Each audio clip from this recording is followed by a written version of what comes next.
broadcasting live here on Pick Dawgz and Sports Chat Place YouTube channel throughout social media. We'll get you out of here before the top of the hour. Give you guys enough time to get those bets in for the primetime games. That's what we do here on the drive-thru Monday through Friday, 6 p.m. Eastern time. Double live free sports space for the games beginning at 7 p.m. Eastern time and later. And of course, deliver the winners of professional handicappers here at Pick Dawgz Sports Chat Place. Some may be joining us in a little bit, so let's get to say hello to each one of them today. Chris, what's happening? Oh, not much, Tony. Just looking at all the evening action, seeing some pitching changes that have come across. So trying to keep up with it. So we'll try to break it down as best we can for the evening action. Absolutely, Joey. I know you haven't done the morning show before, but this is new format for you. How you doing? I'm doing well. I'm looking forward to a new format and looking forward to football coming up. Dog days of summer are almost over. We're almost done. I know. That's right. Tomorrow, I think I heard there's football every Thursday until mid-January. Because remember, they have those playoff games on Thursday, Friday. I think the semifinal round in college football. Of course, you throw in the bowl games, and we got football. I think on Thursdays, well into mid-January. So we got a lot of football here from now. Of course, we'll be covering here on the drive-thru. Wayne, what's going on? Everything's going good with me, Tony. As you guys stated, man, excited for football, excited for NFL preseason coming back, excited for this college ball, and looking to keep rolling in baseball and give you guys out some bangers today. Absolutely. Rob, what's going on? Yeah, not too much. Hey, the White Sox got themselves a nice win yesterday. Finally ended their losing streak. Yeah, they were that close to making it back-to-back. They gave up 3 late. Tried to make it back-to-back, but did not. I'm sure they burnt a few people, though, with that 3-2 run line there. I'm sure there were some few people that were right back on Oakland going, hey! That's the way it goes. But good day. Excited. Still some solid games that went on during the day today. And then we got some night action that's pretty good. And then we know football's start back at it. So we're excited. As Tony said, football from now until all the way to February, we'll have some sort of football action going. Yep, looking forward to that. Indeed, football. Tomorrow we'll have preseason. We'll have the games covered here because they're prime time, and we'll have them covered here on the drive-thru, so make sure you tune for that.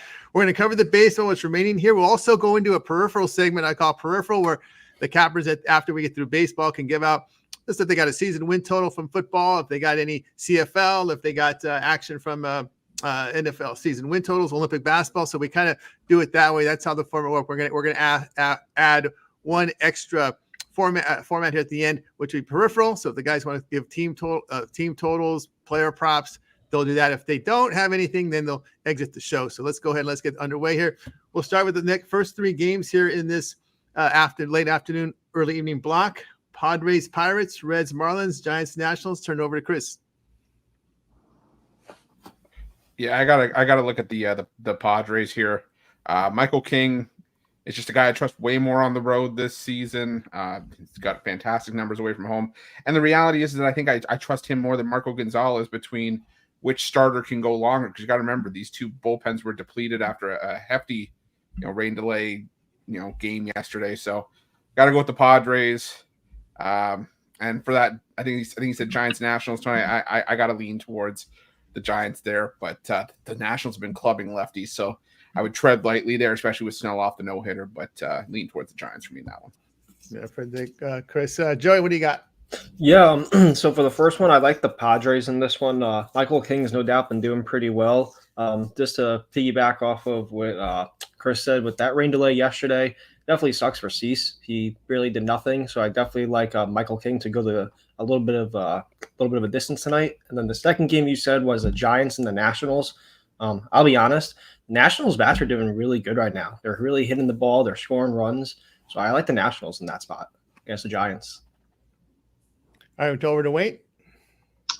Yeah, I hate that we can't get the roundhouse, but I'm on the Pirates, man. These are the spots where I normally take the Pirates. At home is when they win the most, and not only at home is when they win the most, but I like this number for them. I know Marco Gonzalez, as they stated, is not the greatest pitcher, but he's not horrible either. He's an average pitcher. He got slacked his last game out, but outside of that, he's giving up about 2 runs per 4 to 5 innings.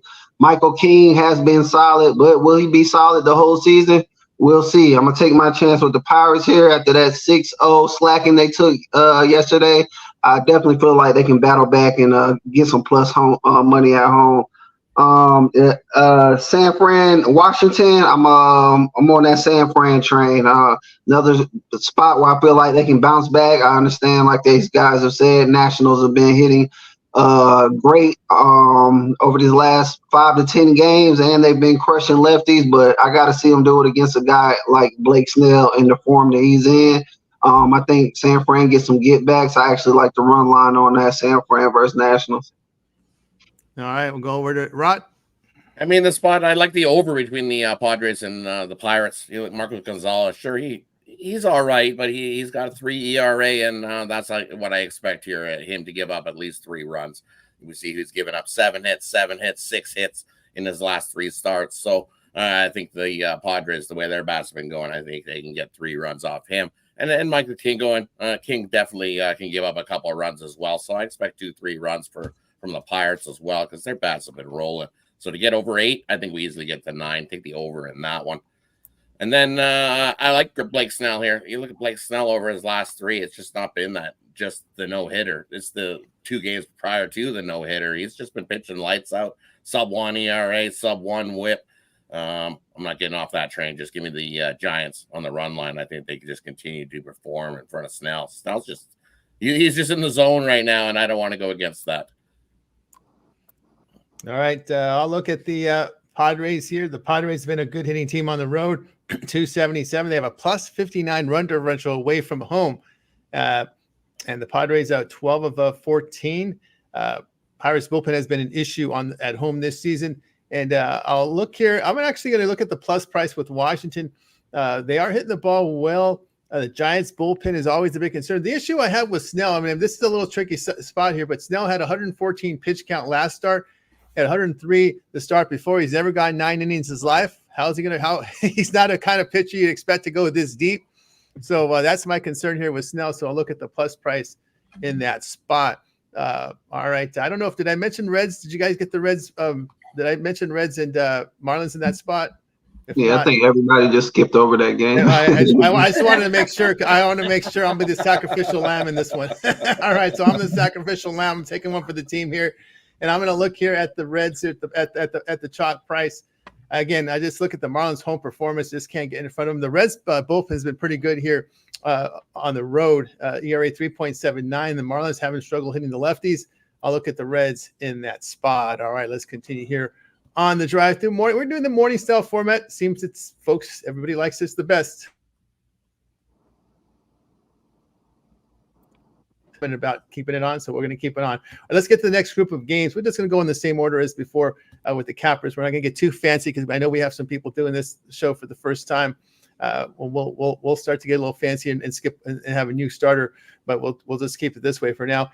Angels, Yankees, game 2. Orioles, Blue Jays, Brewers, Braves. We'll go to Chris. Yeah, I'd like a couple of these to go over the number. I originally liked Yankees in game 2 on the run line earlier this morning, but now that it's switched up to Warren, what looks to be a bullpen game for the Yankees, I think the Angels can scratch off a couple runs, but I also think the Yankees tee off on Fulmer here, so I like the over 9. Also like the over in Baltimore, Toronto. Toronto, I think, can do some damage against Trevor Rogers, who just didn't look great in his Orioles debut. But Bowden Francis has been batting practice for opposing teams all season long, so it can be over there. And Braves and Brewers, I got to go Braves run line here. Chris Sale has been dominant at home. And as much as I like Freddie Peralta, we just saw this matchup. These 2 starters last week finished 6-2 in favor of the Brewers. In favor of the Braves. I got to go with the Braves on the run line again here.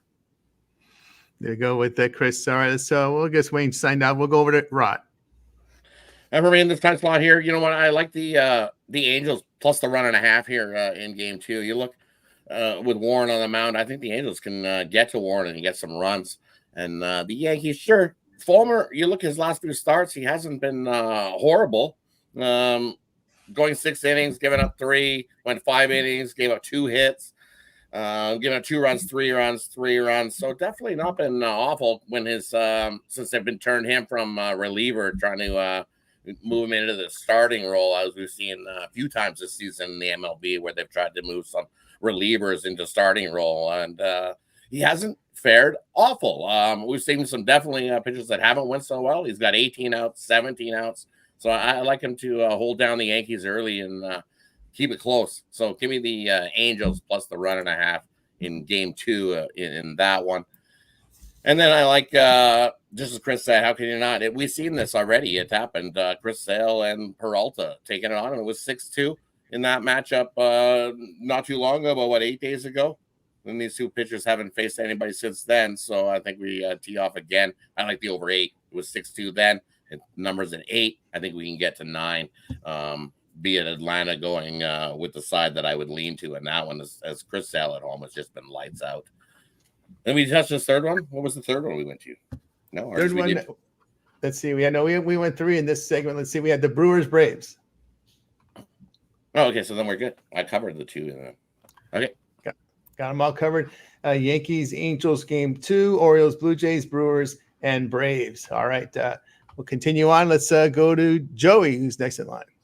Yeah, so in Yankees Angels, I like the over in this one. In my opinion, both pitchers they really aren't the best. Carson Fulmer has a 5.19 road ERA, and Will Moore is making just his second big league start. He went 5.1 innings pitched, allowing 4 earned runs against the Phillies in his big league debut. And to piggyback off what the other guy said, I think the Angels can tag a few runs here. Yankees can definitely get the Fulmer, so I like the over in that one.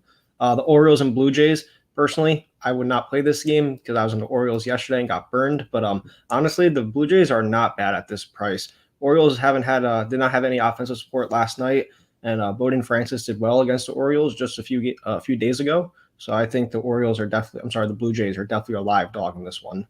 And then the last one was, you said Brewers Braves. Mm-hmm. Yeah, give me the Brewers in this one. Braves have really struggled offensively. They've lost 3 in a row. They've had 2 games with back-to-back donuts. Give me the Brewers in this one for that. Hey, from Joey. All right, let's go over to Wayne. Yeah, this Baltimore Blue Jays. I love backing Baltimore off a loss. That's just this is kind of almost like an auto bet for me. One of the best teams off a loss the last 2 seasons. No, Trevor Rogers ain't the greatest, but when it comes to these 2 teams, I just trust the Orioles bats more. I do think they got a slight advantage in the pitching matchup. I'm gonna take Baltimore in that one. Don't really love the number, but I think they bounce back in this situation. And Brewers versus Atlanta, I'm gonna take the Brewers, man. Just love the price, love the bats, as my guy mentioned. Trying for the Brewers, and Sale's one of them guys that he will let you down here and there. Every time when you think he's rolling, he'll have one of them innings where he does give up his 3 to 4 runs. I know he's been playing immaculate lately, and I know he's been one of the good points for this Atlanta Braves team. It just doesn't look the same with the injuries coming from last year. But I'm gonna take this Brewers team. Just the better team, better price. I like the Brewers in that one. All right, go over to Rod. I think we bounced me in the second, but the only one I didn't touch on was the Baltimore and Toronto game, and I like the over in that one. Trevor Rogers going and Francis going. I think both offenses can tee off on both starters. I don't think any of those starters equate to who gets the win in this game. And over 9.5, I think we get to 10 plus runs, and I lean to Baltimore to take it out on the Blue Jays after the Blue Jays got him yesterday. I think the Baltimore Orioles come and take it out. I think they can almost get there on their own. Give me the Orioles run line plus the over in that one. I think it's even on what's his name? It's a hockey jersey night too, isn't it? In Toronto, I think it's they're giving out hockey jerseys for the leadoff guy. What's his name? Who? Yep, I think Springer. It's like Springer's initial, like they got a hockey jersey going. I don't know. The first 500 people in the stands gets a hockey jersey. I think I've seen.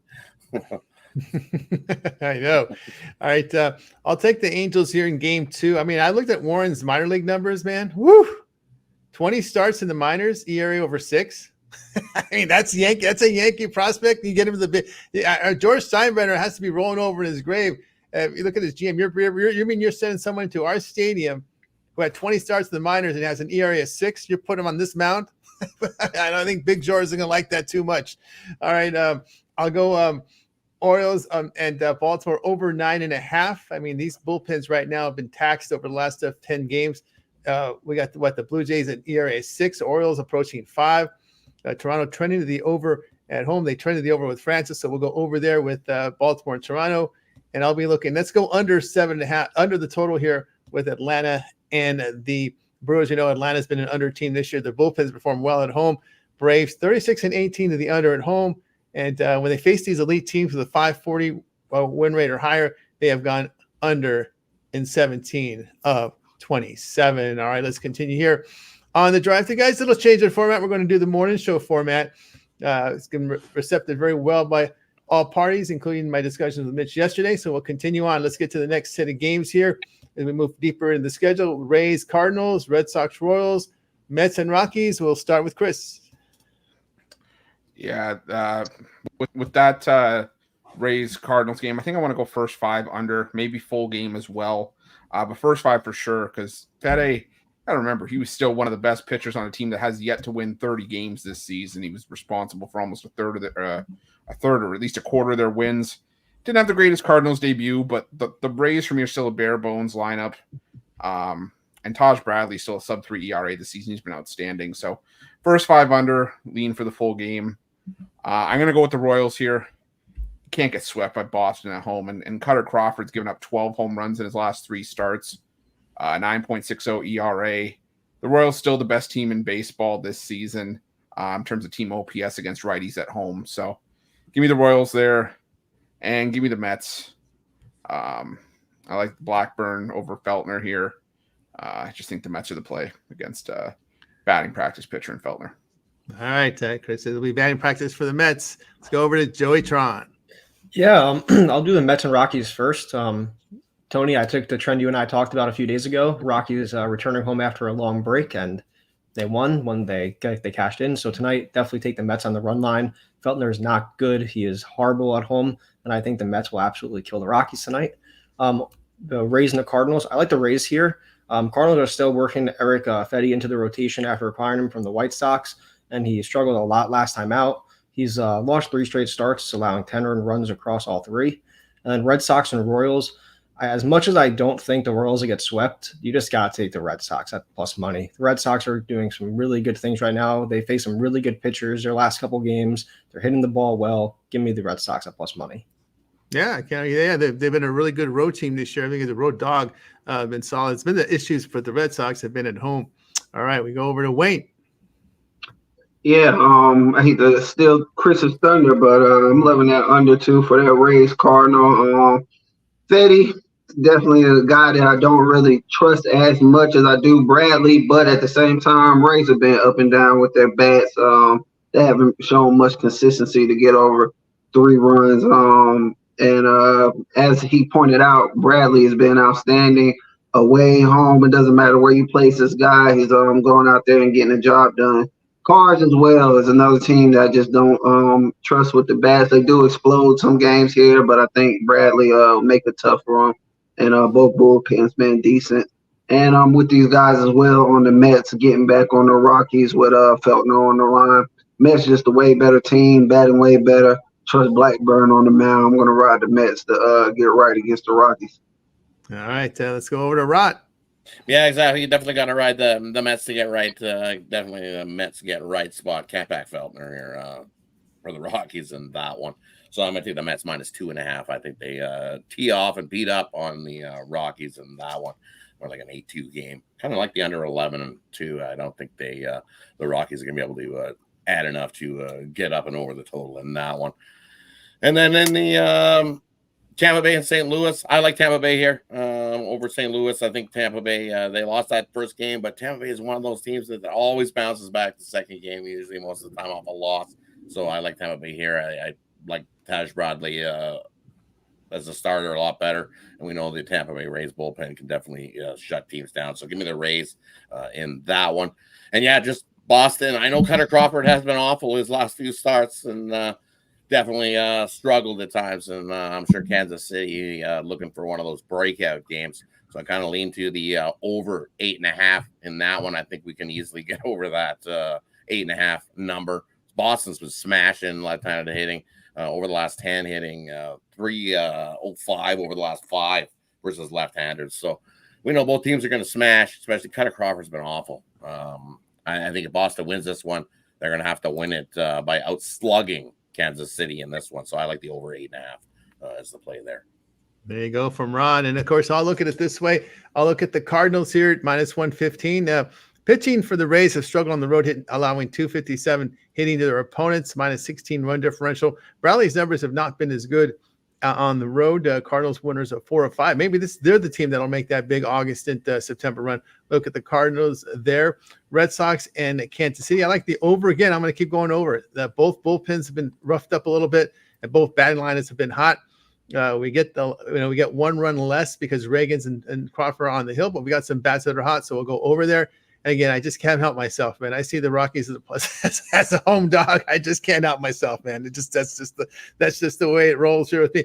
The Rockies is a home dog, plus 5 units this year. Blackburn. I have respect for Blackburn. I know Feltner's got his issues, got an ERA near 5, but again, you're talking about teams that are more than capable of putting up double digits. Because weird things happen in Colorado, as we know. So we'll look at that home dog. Weird things happen in Colorado. How does that happen? I don't know. It's very strange. Very strange. Very strange what goes on in Colorado. It's. I think the only one you could trust in Colorado was back in the day was Greg Maddux. He was the only guy you could trust on the road that his form would carry there. I have not seen a pitcher whose form carried into Colorado. It's just a strange environment. I got to go attend the game over there to see what it's all about. But that's how I look at it. All right, we'll conclude the primetime baseball with these two. We got Tigers, Mariners, Phillies, and Dodgers. We'll start off with Chris. Yeah, that the Tigers Mariners is, to be honest, probably no play for me. I lean towards the Mariners because if there was one thing they were at least doing well, even when they were on that brutal run in like late June into July, they were at least hitting left-handed pitching well. And Skubal, while he's probably going to win the AL Cy Young, he's had moments where he's gotten hit. And I think if I want to play anything in that game, I would lean towards the Mariners. I can't play a baseball total of 6. That's a hockey total. That's not even a baseball total. Like I can't get there. Even the NRFI is minus 175. So there's just really nowhere for me to go in that one. What I will do though is I'll take the Phillies plus money against the Dodgers. I get it. The Dodgers have, got Freddie Freeman back. They've looked a little bit, more alive in this series, but if you look at Tyler Phillips and Gavin Stone, both got hit hard in their last start, but Gavin Stone's given up 4 more runs in 4 of his last 5 starts. Before Tyler Phillips got rocked by the Mariners, he had back-to-back 6+ innings shutouts, including a complete game shutout against the Guardians. So I trust him to be able to bounce back more. I don't trust the Phillies bullpen, so hopefully he can do enough to put the Phillies in a good spot, but I lean towards the Phillies plus money. I just wanted to give you some off my live screen. Pirates shortstop Neil Cruz downgraded to doubtful with an illness. So there's some late breaking news there on that Pirates game. We'll go over to Joey. Yeah, so I hate to completely copy Chris here, but I like the Phillies as well. Definitely some value with them as the underdog here on the road. Gavin Stone has really struggled his last 5 starts, including taking a loss against this Phillies team. Tyler Phillips is on the hill for Philadelphia. He's looking for a rebound spot, and I think he's going to get it. He's 3-1 his last 4 starts, and he's 2 of those games without a single run scored. And for the Mariners-Tigers game, I'll be honest, no play for me. But if I was to take someone, I'd be taking the Tigers.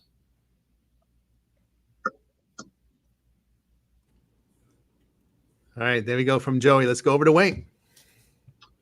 Yeah, yesterday I was on the Tigers, and now I'm flipping right over to the Mariners. Like Kirby a lot more than Skubal right here. Both of them been playing good. Skubal's had a slight regression, but I don't trust the Mariners' bats, but I like the number for them. I like the fact that they're at home on a bounce back game. And yeah, like I said, I like the pitching. I think this is a low scoring game. Come to the bullpen. I think the Mariners can pull it out in this one. And I'm riding with the Dodgers. I just haven't liked the way the Phillies have been playing in their last 10. I know they got the win yesterday, but all in all, I just trust the Dodgers more in this spot when it comes to the bats. Gavin Stone definitely had an up and down season, but he can't play no worse than. I hope he can't play no worse than he's been playing recently. Not really up on Tyler Phillips. I've heard the numbers that these guys have stated, but at the same time, it's just a guy that I'm not familiar with and don't trust. I'd rather ride with the Dodgers and Gavin Stone on that one. All right, with Stone there, let's go over to Rod. And for me, in this Dodgers Phillies game, I like the over. I think both teams can score some runs on these starting pitchers. You look Tyler Phillips. His last time out, he gave up 5 hits, 8 runs, 3 home runs. His last time out, I think the Dodgers might be able to tee off a few home runs off of Phillips in that one. And then the Stone, he hasn't pitched the greatest as well either. You look his last time out against Oakland, he only went 4 innings, gave up 8 hits, 5 runs, a couple home runs himself. At 9, love the over. I think we easily fly into the double digits. Should have flew into the double digits last night in this game as well. So I think it continues. Lots of runs. Take the over, Phillies and Dodgers with a lean to the Dodgers getting the win. But give me the over as the play there. And then just give me Detroit with Skubal on the mound. This Mariners team we've seen many times just have struggles to score and win games. They love to slump, and they're one of those teams that they win big long streaks of winning, and then they just slump. And when they slump, it's not pretty. And this line at 6, I don't know. 6 is just is a bloop and a blast and a bloop, and it's next thing you know we're at 7 runs. It doesn't take much. Depending under 6 in this one, you definitely gotta have some big cojones. And I'm not betting no under 6 in this game. But under 6 is very tough to bet. So, and as Chris has alluded to earlier, the Nerfy is just minus 170. I don't know. It's almost worth taking a shot on the Yerfy just because it's such a big plus money. I think I might have to take a shot on the Yerfy in that game. Somebody just tees off, and I just talked myself into it. Give me the Yerfy in that one. I think somebody gets it right. Everybody where I've heard today is like, take the Nerfy, it's going under, take the Nerfy. So I'm going to take the Yerfy just to be Mr. Contrarian in that one. All right, that's from Rod. Okay, I'm going to look at the Detroit here, plus 121. You get anybody at Seattle, you get a plus price with any team with a pulse. You have to consider them because how horrible this Mariners lineup is, hitting with 204 at home. And Detroit, believe it or not, they have a plus 12 run differential on the road. They've won 8 of 11 on the road. So they are capable here. And of course, Tigers both on the road, ERA respectable 3.80. Behind Skubal 13-9 and returning 6 units. And Kirby, team behind Kirby, 10-13, a minus 5.6 unit loss. You're going to have those ugly numbers when you don't get run support. So look at the plus price with Detroit. Phillies, a bit of a hitting slump. They did get the win yesterday, but LA pitching has been solid at home this year, allowing 223 hitting. LA has won 10 of 14 at home. Look at the Phillies bullpen over their past 10 in ERA in year 5. And of course, here with Tyler Phillips, with his home run rate, you got to be a little nervous there. 2 home runs per 9 innings. I think he's going to need help out of his bullpen. We got a Philly bullpen has been struggling. Again, Phillies against these elite teams with a 540 or higher win rate, 17-19 record, losing 5.7 units. So we'll look at LA in this spot. All right, we'll continue here on the drive-thru. Chris, everybody know what you got for sale. Yeah, today I got my $19 pickoff play still on the board, and also got my walk-off Wednesday MLB 3-pack that includes that $19 play as well. Very good. All right, over to Joey. Yeah, I got 2 MLB plays up for tonight. That's it for me for tonight. But otherwise, NASCAR show returns. It'll be dropping Friday morning. Looking forward to it. That's right, guys. Get to check out Joey Tron's NASCAR video series here on Pick Dawgz. When it drops, we went a long wait, a long 2 weeks, Joey. I'm excited. Yep, back on the oval, wherever we're at in NASCAR. All right, Wayne, what you got for sale? I have 2 plays over there, but only one for sale, which would be my game of the day. Smashed it yesterday with the Cubs, looking to get a little consistency. Been win one, lose one. Everybody knows how those kind of runs get. They get a little annoying. So looking to get some consistency and smack today's play of the day and head over to Pick Dawgz and pick that up today. All right, over to Rod. What's for sale? And for me, over Pick Dawgz Premium tonight, I've got a 5-pack, Wild Wednesday 5-pack, 5 plays that I absolutely love. And in that 5-pack, my 10-star play of the day is included. or you can scoop up my 10-star play of the day singly over at Pick Dawgz Premium. Also got some NFL preseason already locked and loaded. I'm loving this weekend's preseason in the NFL. So best bet, grab a joint for a week, and let's continue to crush the books. Big football weekend ahead. Lots of MLB. Let's get some money. It's good indeed. Of course, I've got a best bet on the board right now. Also have a premium play up there for my long-term subscribers, 2 in the prime time for me. So get on board. Remember, the promo code PICK at checkout will save you 15% off. Keep an eye on those long-term passes. Those offer the best value over at Pick Dawgz Premium. All right, now it's time for a peripheral segment. You can come in with the play from CFL, Summer Olympics, season win total, player props. Chris, you got anything? Yeah, if I'm going to look at a season win total, probably my favorite one, I think, in college football entirely is Missouri. Just with the way the SEC is in flux, Missouri, they dodge a lot of the big dogs that they're playing right now, and I don't think their 2 toughest games are at Texas A&M and at Alabama. I like this team to make, I think it's over 9.5 wins. I like them to make the SEC title game and to actually win the SEC. I think it's plus 1,600. Nice. Joey, I know you had the season win total. Any other peripherals you got? Yeah, short and sweet. I like Penn State to go over 10.5 wins. A little bit of a homer play because I am an alum from Penn State. However, honestly, they look good this year. They got a good transfer from Ohio State and wide receiver Julian Fleming. Nick Singleton and Kaytron Allen are back. Drew Aller is back under center. I truly think Penn State can make a run for a good season. And the best part of all, they only have to play Ohio State, not Ohio State and Michigan. There you go. From Joey, looking at that Penn State there. All right, let's go over to Wayne. I know there's probably sound, no camera. Wayne, you there? I guess let's go over to Rod. Rod, I know you got some peripherals. What do you got for us? The bonus. Bonus for me, since I'm not around tomorrow. I like this Ottawa Red Blacks here over Saskatchewan. Saskatchewan's still dealing with some injuries, and that defense definitely did not look good last week, giving up 42 to the Elks. And the Rough Riders on the road, they haven't been good on the road. 3-7-1 ATS, their last 11 on the road. Ottawa 4-0 ATS, their last 4 at home. I like the under. I also like Ottawa to get the job done in that one. And then a couple plays for tonight. I like where we got. I like Teoscar Hernandez to hit another home run. He hit one last night, and he's been Mr. Fire on hitting a home run. And I think here in that one, I think in tonight's game against the Phillies, I think we see a lot of runs. We know Tyler gave up 3 last time out. So give me Teoscar Hernandez to hit a home run. And then the other one I like to hit a home run is Santander on Baltimore. I think he crushes a home run tonight in the Blue Jays game. Couple 3 times your money on those home run props.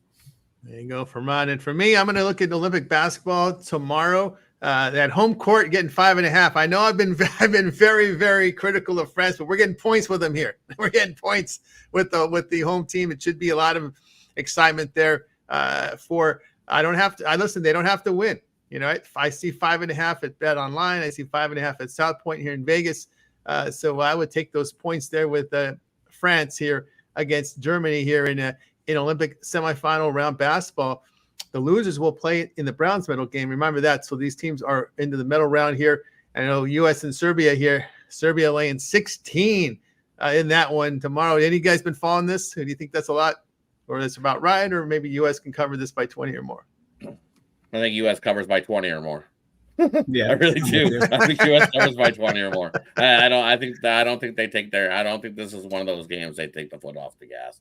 I think they go right from the opening tip. All right. I think we got Wayne back on the screen. Wayne, what do you got for us in peripheral? We're going to this Olympic basketball. I got you guys covered on that one. It's France versus Germany.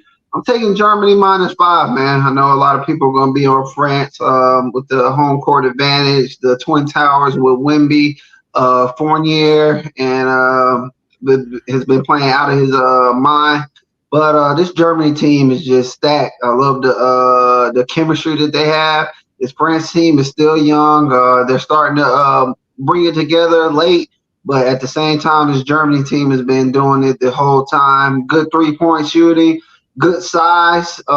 We seen in the first time these teams were played, that Germany kind of took it to France. once they settled down in the second half. The Germany team, outside of South Sudan, is the only team that's even came close to competing with this USA team. And now to that game, to the USA team versus Serbia.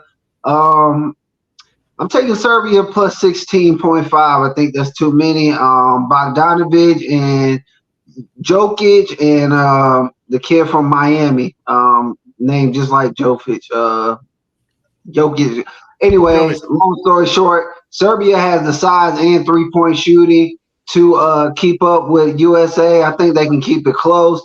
And even if USA starts to pull away late, as I'm mentioning, the Serbia team has the 3-point shooting to get the back door in.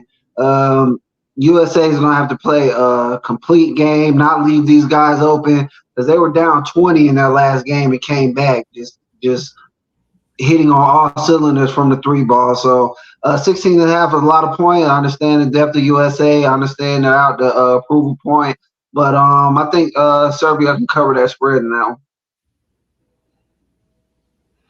Yeah, in these situations, one and done situation, very tense moment because, a team can get hot from 3. And we've seen it, right? We've seen in the NBA where some of the worst teams can, have a 40% 3-point shooting day once every 2 weeks, right? Pretty much. And then, of course, they could be very live dogs. And that'll happen in Olympic basketball where that big favorite gets challenged by a team that just gets hot from 3. So that's how that one rolls. All right. And hopefully you get a good night's sleep because I'm hearing some of the accommodations not the idealist for some of these athletes over in the Olympics. The Olympic Village, there's some pictures of a guy sleeping in a park. It was too hot and there's no AC. The food was awful. And he said, I was way more comfortable having a nap at the park. Gold medalist from France as well was the gentleman. He slept in the park. So. You know what? Last time when U.S. men played basketball, didn't they live on a yacht? Yeah, I remember that. Yeah, they did. They rented a yacht and pulled it off. It was off the coast, and they just they slept on the yacht because it was way more comfortable than the accommodations that they had been given. They were just awful. So yeah, I've definitely seen some reports of some athletes that have bugged out of the Olympic Village. Yep, not a really good situation. We covered the video series with Joey Wayne unboxing. You can catch Chris with the daily video picks up here, guys. All right, guys, I like this format. The viewers like it. We can see our view counts up on the live show. Mitch likes it. Everyone's happy here. All right, guys, have yourself a great evening. Wait, goodbye to you guys, and we'll catch up with you again here on the drive-thru tomorrow. Have a good afternoon, evening, everybody.